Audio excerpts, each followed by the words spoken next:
നമസ്കാരം. മീഡിയ കമ്പാനിയുടെ വളരെ പ്രാധാന്യമറിയിക്കുന്ന ഡെയിലി അപ്ഡേറ്റിലേക്ക് സ്വാഗതം. എല്ലാവരും ശ്രദ്ധിച്ചിരിക്കേണ്ട ഏറ്റവും പ്രധാനപ്പെട്ട കുറച്ച് അറിയിപ്പുകളാണ് വീഡിയോ വഴി ഷെയർ ചെയ്യുന്നത്.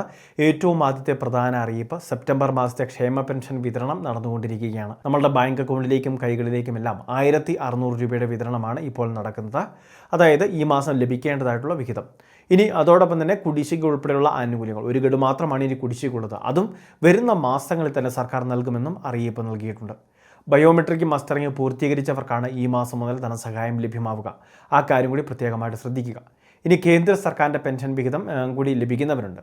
അതായത് നിലവിൽ 200 രൂപ ലഭിക്കുന്നവർ, 300, അതോടൊപ്പം തന്നെ 500 എന്നിങ്ങനെ ധനസഹായം ലഭിക്കുന്നവർ.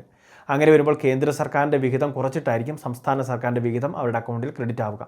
അങ്ങനെ വരുമ്പോൾ 1100 രൂപ ലഭിച്ചവരുണ്ടാകും, 1300 ലഭിച്ചവരുണ്ടാകും, അതോടൊപ്പം തന്നെ 1400 അക്കൗണ്ടിലേക്ക് ലഭിച്ചവരുണ്ടാകും. ഇവർക്ക് ബാക്കി ശേഷിക്കുന്ന തുക കേന്ദ്ര സർക്കാരാണ് നൽകേണ്ടത്. ഇതിൻ്റെ വിതരണവും ഈ സമയത്ത് തന്നെ ആരംഭിക്കും. ഒരാഴ്ചക്കുള്ളിൽ തന്നെ ഇത് ബാങ്ക് അക്കൗണ്ടിലേക്ക് ക്രെഡിറ്റ് ആവുന്നതാണ്. ആധാറുമായിട്ട് ലിങ്ക് ചെയ്തിട്ടുള്ള ബാങ്ക് അക്കൗണ്ടിലേക്കായിരിക്കും സഹായം ക്രെഡിറ്റ് ചെയ്യപ്പെടുന്നത്. രണ്ടാമത്തെ മറ്റൊരു പ്രധാനപ്പെട്ട അറിയിപ്പ്, PM കിസാൻ സമ്മാൻ നിധിയുടെ 21ാമത്തെ ഇൻസ്റ്റാൾമെൻറ്റ് ഭാഗികമായിട്ട് വിതരണം ആരംഭിച്ചു. 3 സംസ്ഥാനങ്ങളിലാണ് ഇപ്പോൾ വിതരണം ആരംഭിച്ചിട്ടുള്ളത്. പ്രത്യേക അടിയന്തര സാഹചര്യങ്ങൾ പരിഗണിച്ചാണ് ഇപ്പോൾ ഈ വിതരണം നടന്നിട്ടുള്ളത്. ഹിമാചൽ പ്രദേശ്, ഉത്തരാഖണ്ഡ്, പഞ്ചാബ് തുടങ്ങിയ സംസ്ഥാനങ്ങളിലാണ് വിതരണം നടത്തിയിട്ടുള്ളത്. 2000 രൂപയുടെ വിതരണമാണ് ഇപ്പോൾ ആരംഭിച്ചിട്ടുള്ളത്. വരുന്ന മാസങ്ങളോടെ തന്നെ നമുക്ക് ബാക്കി ശേഷിക്കുന്ന കേരളം ഉൾപ്പെടെയുള്ള സംസ്ഥാനങ്ങളിൽ വിതരണം നടക്കുന്നതായിരിക്കും. എന്നാൽ കർഷകർ ഈ ആനുകൂല്യം മുടങ്ങാതെ ലഭിക്കേണ്ടതിന് കർഷക ID എടുക്കുന്നതിന് വേണ്ടി കേന്ദ്ര സർക്കാർ ആവശ്യപ്പെട്ടിരുന്നു.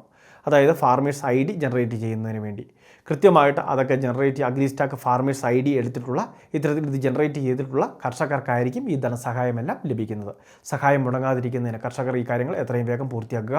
21ാമത്തെ ഇൻസ്റ്റാൾമെൻറ്റ് വിതരണവും ഇപ്പോൾ ആരംഭിച്ചിരിക്കുകയാണ്. മൂന്നാമത്തെ മറ്റൊരു പ്രധാനപ്പെട്ട അറിയിപ്പ്, സ്ത്രീകൾക്ക് ഒരു സംരംഭം ആരംഭിക്കുന്നതിന് വേണ്ടി ശരണ്യ എന്ന് പറയുന്ന ഒരു പ്രത്യേക പദ്ധതി, ഇത് എംപ്ലോയ്മെൻറ്റ് എക്സ്ചേഞ്ച് വഴി നടപ്പിലാക്കുന്ന ഒരു സ്കീമാണ്. നിലവിൽ വിധവകൾക്കും അതോടൊപ്പം തന്നെ നിയമപരമായിട്ട് വിവാഹബന്ധം വേർപ്പെടുത്തിയവർക്ക്, ഭർത്താവിനെ കാണാതായവരുണ്ട്, അങ്ങനെയുള്ളവർക്ക്, 30 വയസ്സിന് മുകളിൽ പ്രായമുള്ള അവിവാഹിതരായിട്ടുള്ള സ്ത്രീകൾക്ക്, അതോടൊപ്പം തന്നെ ഭർത്താവിന് നട്ടലിന് ക്ഷതമൊക്കെ സംഭവിച്ച സ്ത്രീകൾ, അപ്പോൾ ഇങ്ങനെയുള്ളവർക്കെല്ലാം മുൻഗണന നൽകിയാണ് ഇത്തരത്തിൽ വായ്പ വിതരണം ചെയ്യുന്നത്.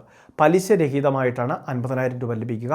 ഈ 50,000 രൂപയിൽ 25,000 രൂപ സർക്കാർ സബ്സിഡി കൂടിയാണ്. ബാക്കി ശേഷിക്കുന്ന തുക തുല്യ ഗഡുക്കളായിട്ട്, അതായത് ഏകദേശം 400 രൂപ മുതൽ 500 രൂപയ്ക്ക് ഇടയ്ക്ക് ഒരു അടവാണ് നമുക്ക് മാസം വരുന്നത്. ഇങ്ങനെ 5 വർഷ സമയം നമുക്ക് അനുവദിക്കുകയും ചെയ്യുന്നുണ്ട്.